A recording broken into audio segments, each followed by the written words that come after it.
You know what the best kept secret of the Samsung Galaxy S25 Ultra is? It is actually the performance of the Snapdragon 8 Elite for Galaxy. After having used the S25 Ultra for a few days, I've found many such hidden details about the phone, including the fact that there are improvements to the camera algorithm and of course new AI features like audio eraser that work really well. Alright, let's get down with the video. If you're here for the first time, I'm Eshat. You're watching Trakin Tech English, your destination for detailed, incisive gadget reviews. So let me explain the Snapdragon 8 Elite for Galaxy. It's basically a higher clocked version of the regular Snapdragon 8 Elite. What you get is a prime core that is clocked at 4.47 GHz and the Adreno 830 GPU is 9% more powerful thanks to the fact that you get a 100 MHz boost as well. Which is why we were seeing such high scores in Geekbench and in SolarBay ray tracing test. This makes sense considering the ray tracing performance is 40% better compared to the predecessor S24 Ultra. In Antutu, we got a score of 2.73 million, which is of course in the ballpark range of 2.7 million and 2.8 million that we got with the OnePlus 13 and iQOO 13 as well. By the way, all the tests that I ran was after switching on the performance profile in the Gaming Hub app for each app separately, so keep that in mind. The S25 Ultra also gave us a CPU stability score of 69% in performance mode and 70% in normal mode. Now this is a 40-thread 30-minute test that we run, and in the same test in performance profile with OnePlus and iQOO, with iQOO we got about 88% and with OnePlus we got 49%. In 3D Mark Wireless test, the GPU stability was lower than iQOO and OnePlus, but take a look at the best loop scores here. In fact, just take a look at the highest FPS as well. Now this is where you see the jump in performance for the Adreno 830 GPU used with the Snapdragon 8 Elite for Galaxy. It's definitely more powerful. As for gaming, I tried out Wuthering Waves on the S25 Ultra and OnePlus 13 for 30 minutes where I pushed the graphics to maximum across all the settings and kept the frame rates to 60 FPS as well. Now graphics, by that I also mean the physics. So everything was set to max. And after doing this, both the S25 Ultra and the OnePlus 13 gave me the same average FPS, which is actually very good. And in my testing, I noticed that the game ran smooth, there was no stuttering. In fact, the same is true for when I played Genshin Impact as well. But unfortunately, that game wasn't working with the tool that we used, so we used Wuthering Waves to test this out. Now, one thing to notice is that the temps did touch 45 degrees, which it did not on the OnePlus 13. In the OnePlus 13 also, it crossed 40 degrees, but it didn't touch 45 degrees. The larger 40% vapor cooling chamber on the S25 Ultra compared to the S24 Ultra is doing its job, but I think that it's dissipating heat, so therefore the temps are going higher. But still,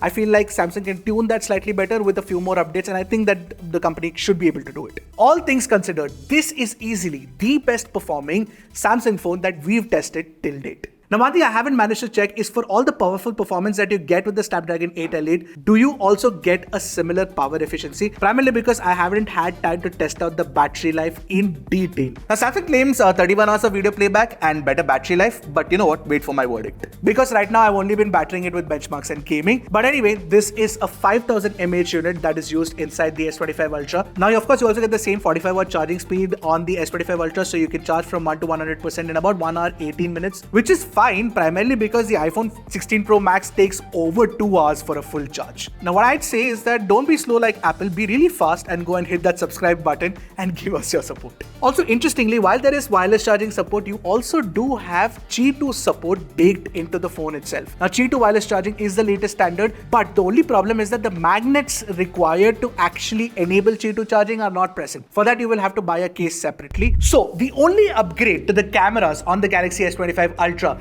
is the ultra wide, right? Well, wrong actually, because the other huge upgrade is the new Snapdragon ISP and the improvements that it brings to the camera algorithm, because I'm definitely seeing a lot of difference in image quality. Let me show you all the comparisons that I've done with the Galaxy S24 Ultra for proof. So the 200MP ISOCELL HP2 is the same spec as the S24 Ultra, but the processing is different. Now when you look at the finer textures at 100% crop, the S24 Ultra is over sharpened where the S25 Ultra is not. You generally get more natural details with the S25 Ultra, and I kind of prefer that. However, the S25 Ultra tends to boost the reds, the greens and the blues in the color science processing. So images do look punchier, more attractive compared to the S24 Ultra. They're definitely more social media ready. And if you ask me, I prefer the S24 Ultra's color tuning. That said, you do have a few new analog filters with the S25 Ultra, which lets you change the mode of the picture. But one interesting thing that Samsung has done is that it lets you pick out an image from your gallery and then uses that image to create a filter. So you know what I did? I used a picture capture manufactured by the S24 Ultra, which I think is more neutral in look, and use that on the S25 Ultra as filter. See, you can do that too. Now moving on, the HDR tuning on the S25 Ultra has been cleaned up a fair bit. Now if you take a look at the highlights in this image, they're definitely better. Now in the second sample, the shadow region has far less noise and more details as well. In fact, even when shooting people against the light, the tuning ensures that there is no unnecessary haze around the face, which was an issue with the S24 Ultra. Samsung has fixed it. Also with the S25 Ultra, what I noticed is that the processing is more contrast heavy, and that is evident from the low light comparison samples. Otherwise, the processing is largely similar to the S24 Ultra in low light. They look pretty close to each other except for that contrasty look. Now when you shoot friends and family, Samsung has finally fixed the skin tones with the primary camera tuning, which is nice because it doesn't look yellowish anymore like it used to on the S24 Ultra. You can see the difference for yourself. Now when you capture portraits with both the phones, you will see that they're largely similar in terms of edge detection and bokeh control. Of course, there are some variances in skin tones that I noticed, but the 5x portrait quality is definitely much better on the S25 Ultra now.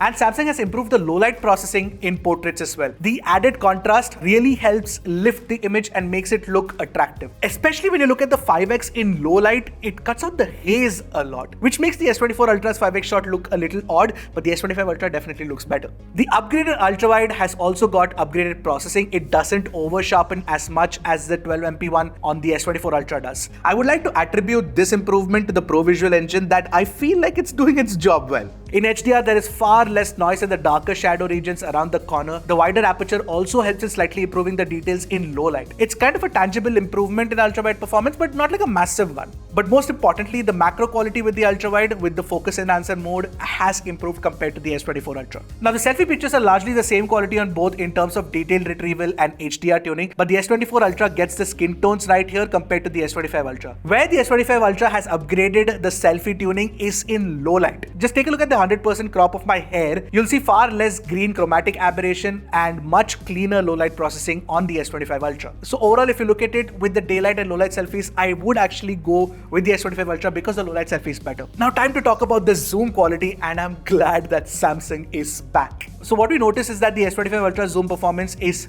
much improved now. See, at 3x, the images look largely similar in terms of details with the S24 Ultra, and the same is also true for 5x. But when you zoom in further, when you first compare the 10x shots, the S25 Ultra's processing looks far better than the S24 Ultra. Now here are another set of samples. Let's start from 10x to 30x to 100x, and again you'll see that the S25 Ultra is better. In fact, even in low light, the zoom quality of the S25 Ultra has improved compared to the S24 Ultra. Just take a look at the pictures for yourself. Now the S25 Ultra's video performance has also been improved, so much so that with the camera app now you get the HDR option by default, and the dynamic range quality is definitely improved compared to the S24 Ultra. Especially when you take a look at the face, it is lit up very well. The highlights are far more, improved, and there is far more detail in the shadows as well. In fact, the problem we notice with over sharpening in pictures with the S24 Ultra, that's there with videos as well, which is not a problem with the S25 Ultra. Just pause the last frame here and you'll see the difference. The sound quality recording is largely similar on both until you start using audio eraser, which is an awesome feature, and I'll talk about that really soon when I talk about the AI features. Now I'm shooting a 4K 60fps videos without HDR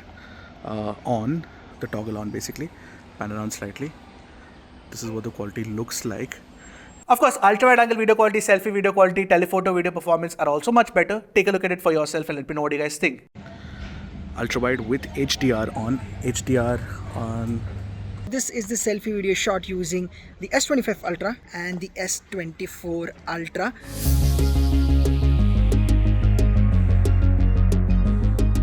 Even the low light video performance has actually improved, just like how Samsung mentioned. You get cleaner footage with far less noise now. Plus you get the option now to shoot in log, which is awesome for pro use cases. So overall, the S25 Ultra's camera performance has improved from the S24 Ultra. That's obviously visible. But the only thing that I want Samsung to improve next year is the hardware that is used for the 3x telephoto. I hope that they can improve the quality of that. Of course, camera comparison of the S25 Ultra with other phones is coming really soon, so stay tuned for that as well and hit that subscribe button. Alright, now talking about the design, I do like the design of the Galaxy S25 Ultra, and I do like the changes that Samsung has done to it. The phone is definitely boxier now, so they're comfortable to hold and use because you will gently hold it like this and it doesn't dig into your palms too much. But the sides might feel like they're sharp sometimes, so keep that in mind because boxy phones generally tend to do that. Now with respect to the camera rings, they've become bigger, and I kind of like the design of the Rings, they have their own distinctive character. It looks nice. But the problem is that since if you place it on a table and if you type at the bottom, which is generally what you'll do, there is a bit of a table wobble. You will have to contend with that. Of course, the Samsung Galaxy S25 Ultra's S Pen now doesn't support Bluetooth function, which means that you cannot do air actions with it. So if you want to keep your phone far away and then take a photo, you can do that until the S24 Ultra, but not with the S25 Ultra. Now, which camp are you on? The S Pen camp or no S Pen camp? Let me know in the comments. Now, as expected, you get IP68 rating on the phone, and the Corning Gorilla Armor protection on the S24 Ultra has been upgraded to Corning Gorilla Armor 2 on the front and the rear. Now, my experience with the S24 Ultra's display has been fantastic. I have been battering the phone and I have dropped it multiple times, and there are not many scratches to show for it compared to something like the iPhone 15 Pro Max that I used. So this time around on the iPhone 16 Pro Max, I actually installed a screen protector because it scratches up very easily. However, with the S25 Ultra, also I'm expecting it not to scratch up so much. So I'm going to use it, rock it without a screen protector.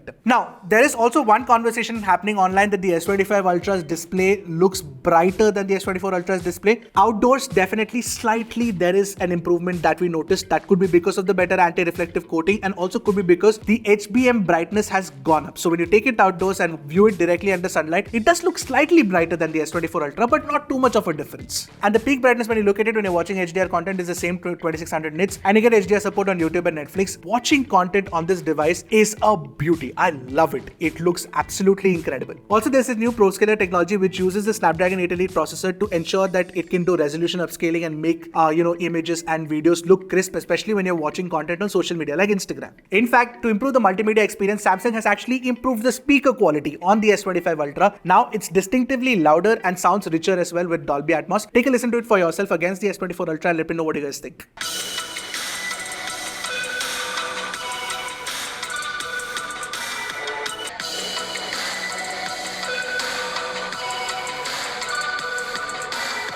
Software on the S25 Ultra is One UI 7 based on Android 15, and Samsung's promising 7 years of software updates and 7 years of security updates. In fact, they're promising 7 generations of software updates, which is pretty awesome. Now, talking about the AI features, I feel like I've only scratched the surface in the 3 days that I've used it, but here's what I've experienced. Where the Now Brief gives you information about your favorite team scores, it also gives you information about the weather, and you can keep adding stuff to it. And I'm really warming up to that now. It's kind of cool. By the way, if I'm talking about Now Brief, I also like Now Bar, which is not like an AI feature, but it's very useful because Now Bar actually sits in the lock screen itself, and I'd mentioned this in the One UI 7 video. And say for example, if you're recording voice, or if you're playing music, or if you've set a timer, all of that works as a live activity at the bottom, and it's called Now Bar now. And in fact, you can even stack multiple cards and swipe through them. It looks damn cool. One of the new AI features that has been added to the S25 Ultra is audio eraser, and it works very well. It actually uses AI to cut out the background noise that you don't want, or environmental sounds and everything. And we tested it out to see that it is actually one of the very well implemented ones. Take a listen to it for yourself, the differences, and you'll know what I'm talking about.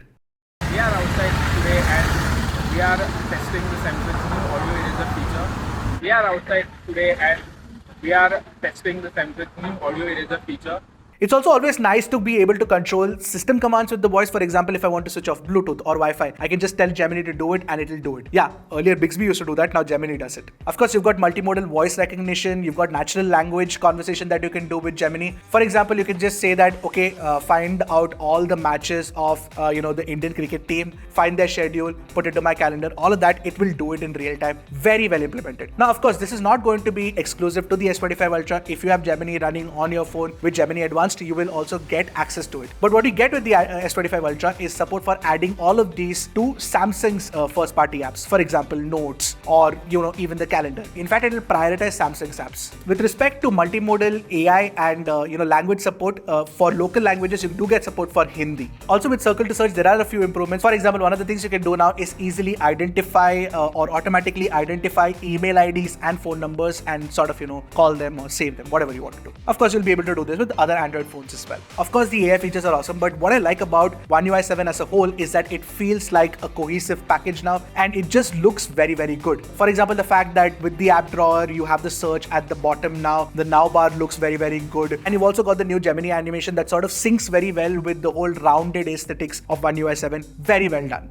Oh yeah, by the way, the animations are also very, very smooth. Here's a comparison alongside the iPhone 16 Pro Max, and yeah, you'll see that they're up there. See, it's still early days for me to give you a full verdict on the Galaxy S25 Ultra right now. I need to embrace that AI life for me to be able to do justice to the review, which is precisely the reason why I have switched to the Galaxy Watch Ultra and I'm moving all my tasks from Todoist to Samsung Calendar. The more I feed it, the more it will help me. That's what I'm hoping. But after using the phone for a few days, it's not just a minor hardware upgrade. There are a lot of things happening internally that make it more fun to use. Like I mentioned, the overall performance is improved now. One UI 7 is possibly the best software experience out there, and you also do get improvements to image quality. But most importantly, what ties all of this together is AI. And if you had watched me talk at the India's biggest roundtable IBTR 2024, I was very gung-ho about AI on phones, right? And with the S25 Ultra, I'm expecting that experience to be elevated even more. Only time will tell. So what you need to do is hit that subscribe button and let me know what you guys think of the Galaxy S25 Ultra, whether you like it, whether you not like it. All of your thoughts, pour them down in the comments. Alright, I'll see you guys in the next one. Until then, keep tracking and stay safe.